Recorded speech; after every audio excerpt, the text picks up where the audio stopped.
The following was recorded in front of a live studio audience at the Studio 21 Podcast Cafe. This is the United Podcast Network. Welcome to the raw and uncensored Ambitchious podcast. I'm your host, the original HBIC, Katie Boyd. During our time here together, I will be instilling all of the strength, power, and determination you will need to use the very stones thrown at you to build your ultimate empire. We will redefine the word bitch from the derogatory to the acronym being in total control of herself. So let's adjust our crowns and prepare to live life ambitiously. Hey, it's the original HBIC, Katie motherfucking Boyd. How are you? Welcome to the Ambitchious podcast.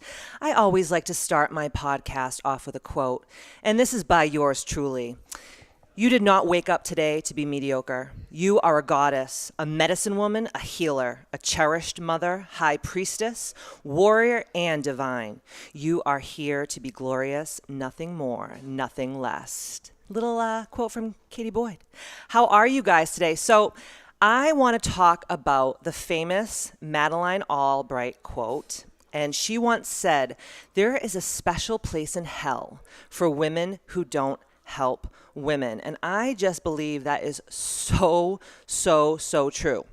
So a lot of us women, we walk around and we point our fingers of why things in our lives are not the way that we want them to be. But mostly, if we're not living life ambitiously, if we're not living in our truth and our authenticity, if we are not where we want to be, mostly probably 99.9%, it's because we made really bad decisions. We continue to make those bad decisions, and we are in a victim mentality. And I know a lot of you guys are going to call me names, and the trolls might come out of the woodwork to talk shit, and that's fine. But if I am saying something to you today that's making your panties kind of itchy, feel a little bunched up in the crack-a-lack, it's because I'm talking to you and you don't like it. It's striking a chord.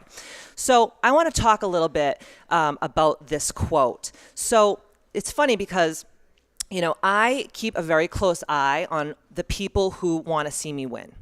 And I know that kind of sounds like a little bit maniacal, but it's really important for me to have a tribe and a community of women who are here supporting me and I supporting them. So I have been watching all the things that I've been putting out on my social media, whether it's about my podcast or my Ambitchious book or my programs or the gym or whatever. And I see who shares my stuff. And obviously, if you share my stuff, I always go on and thank you. And then there's these people who pretend to be in my inner circle, or they pretend to be my friend, but they're just frenemies. How many of you guys in this world right now that are women have women around you that they're kind of just there, but they don't really want to see you go to the next level, right? And it's so funny because I was talking to my community of women, my tribe, my soul sisters, before I started today's podcast. And I was asking them, what are the things that you guys deal with in your day-to-day life that kind of relate to this Madeleine Albright quote? And some of the women in the audience were talking about mom shaming. And I was like, what the fuck is mom shaming? I didn't even know this was a thing because I don't have little children. When I married my husband, I actually adopted his daughter, Karina, and she was 13. So I didn't have to get stretch marks, and my vagina doesn't look like a busted ravioli because of her. Thank you, Karina, for being my daughter that didn't wreck my punani. Okay, I love you for that. You're the best daughter a girl could have. Thank you. But I didn't know that there was this thing called mom shaming. And a lot of the women were talking about it. And I was asking them, well, what does it mean? And the girls were saying, you're in a grocery store and your kid is literally having a fucking nutty meltdown and screaming. Or you're at a restaurant and your kid is screaming and people are giving you the stank eye. And I'm like, oh my God, when this person said this to me, I was like, I think I've been that person that's mom shamed other moms and not even known that I mom shamed them, because I'm like, I am trying to get laid tonight and I am trying to have a couple of glasses of champagne with my man and I'm trying to loosen it up and your fucking kid is crying in my ear, right? And I'm like, oh my God, I was the mom shamer. So I apologize to all the moms out there that I've ever shamed. And maybe someday, if there's enough drugs in the world, both pre and post having the baby, I might have a baby someday, and then you motherfuckers can mom shame me too. But I'm talking like there's got to be a lot of drugs, a lot of alcohol for that to happen, and a lot of Sade, because that's what gets me horny. Let's be honest. I love me some Sade. A lot of you people are too young to know who Sade is, but Google that shit. She's fucking bomb. She gets you in the mood. Okay, so the mom shaming in the grocery store, that's craziness, right? Or the gossip shit. Like, let me be totally honest with you. I used to love me some gossip. Ooh, yummy. So juicy, right? Because gossip, what it does for women is it actually takes the emphasis off our own shit and put it onto other women. So like we're like, oh fuck her, look at her, who does she think she is? Oh, did you hear so and so? Her man is cheating on her. Oh, did you hear that she's banging her neighbor? Like all this drama. But the truth is like we're talking shit because it makes us feel better about ourselves, right? So it takes the emphasis on our own shit. We shine the light on someone else, blow up their spot, so we don't have to be like the feast of the gossip, right? So that's another way that women really keep other women down. And even like what I was saying before about like people sharing my stuff, it's like I can't tell you how many times a day people inbox me on Facebook, DM me on Instagram, email me on like 10 different emails that I have, text me, call me, like they'll even call my mother. Like if I don't answer their text, they'll text my mom. I'm serious. Like, and people are like, do you think that Katie can do this favor for me? Do you think she can share this thing for me? Do you think she can get me in with this person? Do you think and it's like, okay, I can do all that for you. I'm here to serve because that's why I was put on this earth. But at the same time, there has to be reciprocation. There has to be a quid pro quo. Because what happens is, and if you guys have followed me and you know who I am, I always talk about you can't pour from an empty cup. If you're just like selling your pussy on the sidewalk like it's a $2 day and you're working the night shift and it's overtime, right? And you're trying to buy baby a new pair of shoes, like you're just working it. And then all of a sudden you're like laying your head on the pillow at night and you're like, oh my God, like, what did I do for myself today? Like, where are my people saving me? The bottom line, people, is if you're an ambitious woman, you got to understand something. No one's going to save you. You got to save yourself. No one's going to fill up your cup. You got to fill up your own cup, right? That's what it's all about. But we as women especially should be in the age of Aquarius, holding each other's hands, linking arms, and standing together with each other to go to the next level. And remember, guys, and a lot of you guys might not know this, so for the last 2,500 years, we've been living in what the spiritual world calls the age of Pisces. And the age of Pisces has been for the last 2,500 years, pretty much around the time that Jesus was born, okay? So think about all the shit that's gone down, especially for us women in the last 2,500 years. I mean, hello, Salem witch trials, anyone? I mean, fucking Tituba, like, let's get our shit together here, right? We're just like, she did it, oh my God, I have hysteria, oh my God, this is crazy, right? Like, this is the shit I'm talking about. We have been shitting on each other and putting each other down for over 2,500 years, and then everyone's looking at each other going, how did we get in this space? How did we get here? It's like, we allowed ourselves to be put here, right? So now we have just in the last year ushered in to this magical age of Aquarius. I'm not just saying that because I'm an Aquarius and I'm a narcissistic fuck, but I'm saying this because the age of Aquarius is a badass place to be. The age of Aquarius is all about, you take my hand, I'll take your hand. I have these skills and talents. You have these skills and talents. Let's go to the next level together. And that's what this age of Aquarius is all about. Now, some people that are living in the age of Aquarius are still like chilling back in the dizzle in the age of the Piscean era, where they're living in this lack mentality, in this lack mindset. And then we're pointing the fingers at all of our sisters saying like, well, you're keeping us small and you're keeping us little and you're not allowing us to grow. And it's like, dude, you are your own motherfucking woman. The only person that's going to let you do anything is yourself. Stop looking for the outside to come in and save you, right?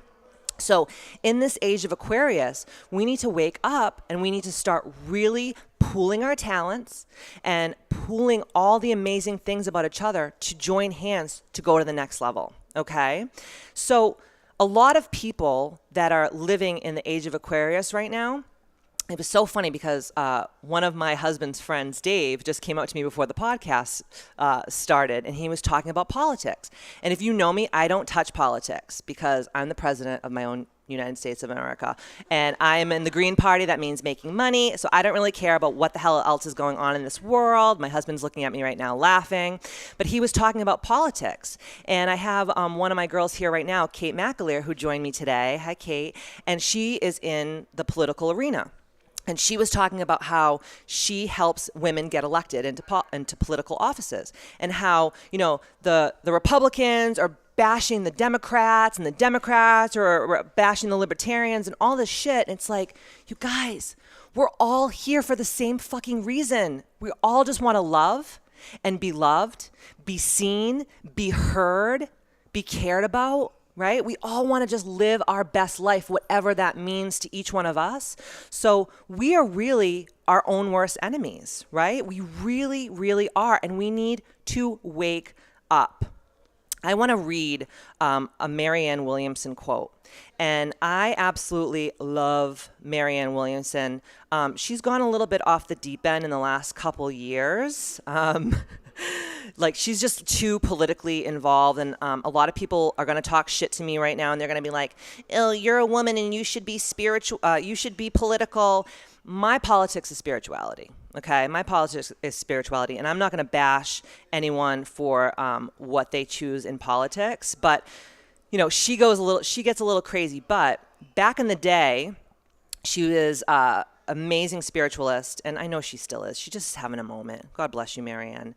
And what she says is one of my favorite quotes, and I want to read it to you here today. Many of you probably have heard it before, especially if you come to KBMFC. I read this all the time because I have to keep banging this into our heads. And this is what she said, and it's a quote from a book called A Return to Love. And she says, "Our deepest fear is not that we are inadequate. Our deepest fear is that we are powerful beyond measure. It is our light, not our darkness, that most frightens us. We ask ourselves, who am I to be brilliant, gorgeous, talented, fabulous? Actually, who are you not to be? You are a child of God. Your playing small does not serve the world. There is nothing enlightened about shrinking so that other people won't feel insecure around you. We are all meant to shine as children do. We were born to make manifest the glory of God that is within us. It is not just in some of us, it's in everyone. And as we let our own light shine, we unconsciously give other people permission to do the same.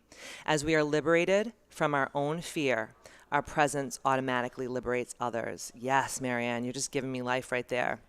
And pretty much what she's saying as we as women have to really step up into our power, into our truth, into our authenticity. We need to be unapologetic of who we are and where we want to go. We can't take any prisoners. We have to do this on our own.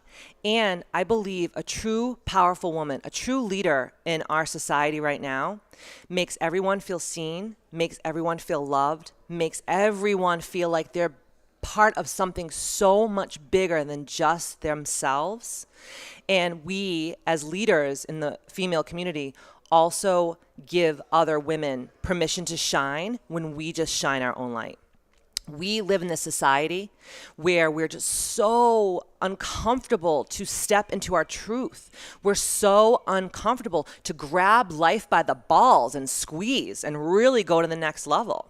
And we're so afraid of what people are going to say about us on Facebook, and this person's going to talk shit, and this person's going to say this. Motherfuckers, they're going to talk shit about you anyways. Whether you do the best thing ever or if you do the most low down, shadiest, dirty shit, you're going to be talked about. Bottom line. So if you guys know that, what the fuck is holding you back from becoming the woman or the human that God and the universe co-conspire to create you to be? That's my question to you. So if you're listening to me right now and you're running on the treadmill or you're driving, well, if you're running on the treadmill, speed it up because I hope I just amped your ass up. If you're driving, don't step on the gas any harder because you're probably already a lead foot like me, and I don't want any accidents from this podcast. But Think about it, guys. We are the ones holding ourselves back. And we are living in this fake book reality. We think that Facebook is actually real fucking life. It's the biggest lump of bullshit that's ever been served to you on a silver platter. Can I get an amen? Sean is back there friggin' shaking his head. I love you, Sean. Thank you. Thank you for giving me all that love. It's so true. You know, we go on Facebook and we go on the gram and, you know, we see like these women and they're like on the Red Rocks, they're doing the perfect dancer posture, and you know they're eating like the most gorgeous acai bowl in Bali, and you know they're eating an oyster off their husband's ball sack, and you're like, I should be eating an oyster off of my husband's ball sack in Thailand and the overwater bungalows, drinking champagne. Like what the? It's not true. This is not real life. And then what happens is, especially we as women, I talk about this all the time at my gym.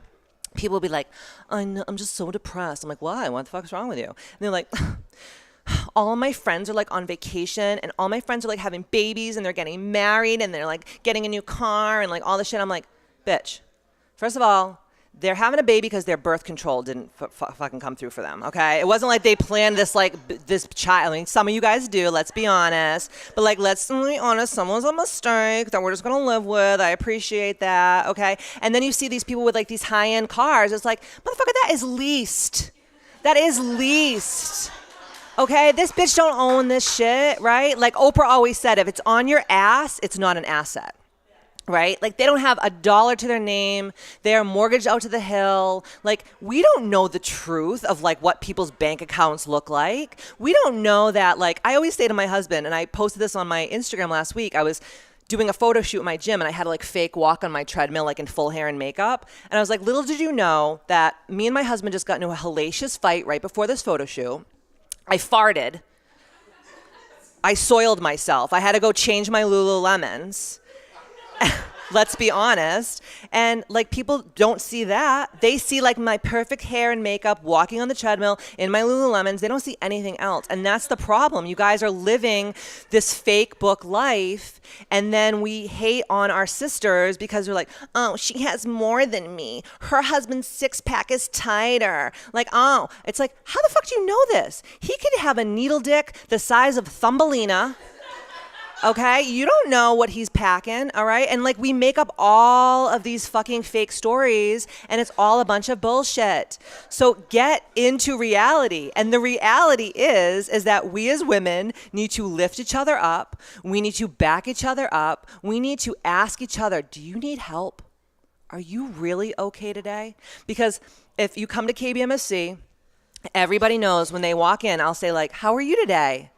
And if they don't say like, great, I don't be like, oh, just be positive. No, like maybe I feel like a bag of smashed assholes today. And maybe I need to tell my soul sister that I feel like a big old bag of smashed assholes. And that is okay. And I'm going to be like, come here, put your head in my bosom. Windshield wipe me a couple times. You'll feel better after that. But the thing is we're living in this like faux spiritual, faux positive, fake book world. And then we wonder why we're all hating on each other. We're all jealous of each other. You know, my grandmother once said to me, jealousy is a disease. Get well soon. And those words always rang so true in my heart and in my mind. And if you know me, if you really know Katie motherfucking Boyd, I am not jealous at all of anyone. When other women are winning, I literally get so excited. Like I live for this shit. If men are winning, I get so excited and live for this shit. I literally live for this shit. When my girls are like making moves and living their best life and doing things that they never thought that they would do or achieve, I get like tingles all over my body. I don't lay in bed and be like, who does she think she is? Being all skinny and in shape and beautiful and powerful. No, I'm like, yes, I want more of that. Can we please have more of that? And that's why peer groups, guys, is so, so, so important.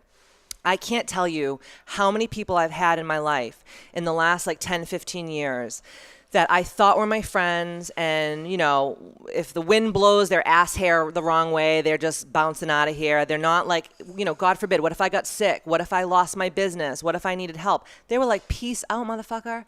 And now my biggest thing in life is to surround myself not only with like amazing men, Shout out to the men here today watching. But to surround myself with peer groups of amazing women who all bring something to the table. And I'm not saying that every time you're around chilling with me that you have to be like high as a kite on like fifth dimensional reality, like on a magic carpet with like crystals hanging out of your ass, which that would be so fucking awesome, by the way, if that really happened. But you don't have to be like that. There's days where girls come into my gym and they fucking cry in yoga. Or like when I am doing a meditation, there's like people sobbing and I'm like, yes, bitch, let it out. Because we're living in this reality right now where it's not okay to show people your true feelings. And I think that I'm all about positivity. I'm all about love and light and unicorns and like nipple tassels and kittens. Like I'm all about that, rainbow shooting out of my twang. But if you are not happy and you come to my gym and you need to fucking vent, lay it out there, because all the women at KBMFC are going to lift you up and pick you up. We're not going to look at you like, oh my God, how dare you bring this negativity into my space? No. And so many other people in the world, that's how they're, playing people. It's like, don't feel your feelings, move on, get over it. And it's like, this is why we as women especially are in the mess, I'm using my quotation fingers, are in the mess that we're in. Because we're not allowing ourselves to be present and to show up for each other. And so my homework for you all after listening to this podcast is when you ask someone how they're doing, ask them how they're doing. And whatever they say back to you, fucking take some of that for them. Take some of that burden for them. It's like, I'm standing in line at the checkout counter and I say to the girl like, oh, how are you? And the girl just looks at me and goes, how are you? And then she just starts scanning my groceries. She doesn't give a fuck how I am. I actually do care how she is though, because I'm a loving person and this is why I'm on earth. But a lot of people don't care. So your homework is, for the next time, is show up for your sisters. When you ask them how they are, fucking be there and listen. Don't just go on to the next thing. It's so freaking rude and ridiculous. And take a little bit of their burden from them. Take a little bit. Because I think that we right now, like, I watched the Joe Rogan Netflix comedy special last night. And he was like, we're living in the best of times right now, which I do believe we are living in the best of times right now. I mean, we're not dying of fucking gonorrhea and shit.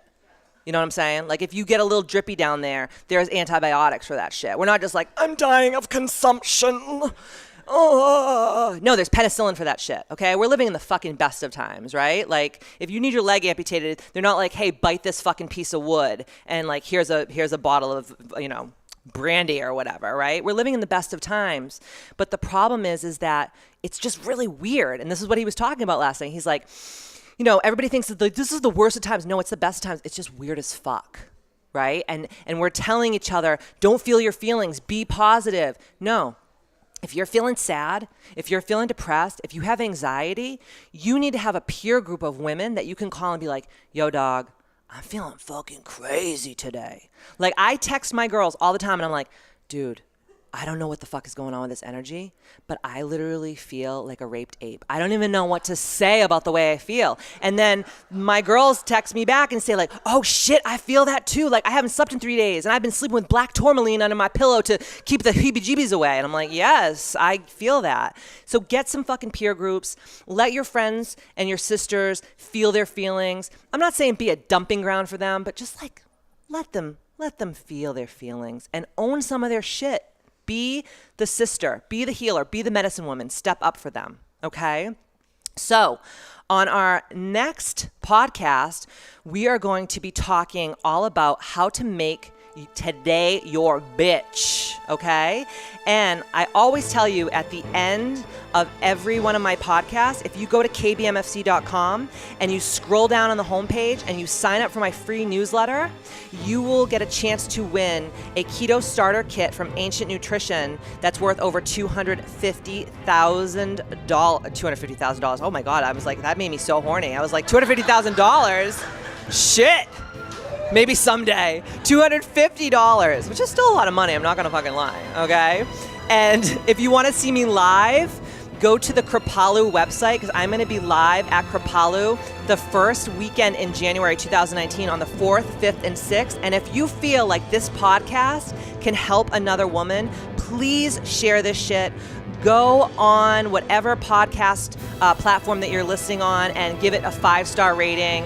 It would make me so horny. And as I always say, see you next Tuesday.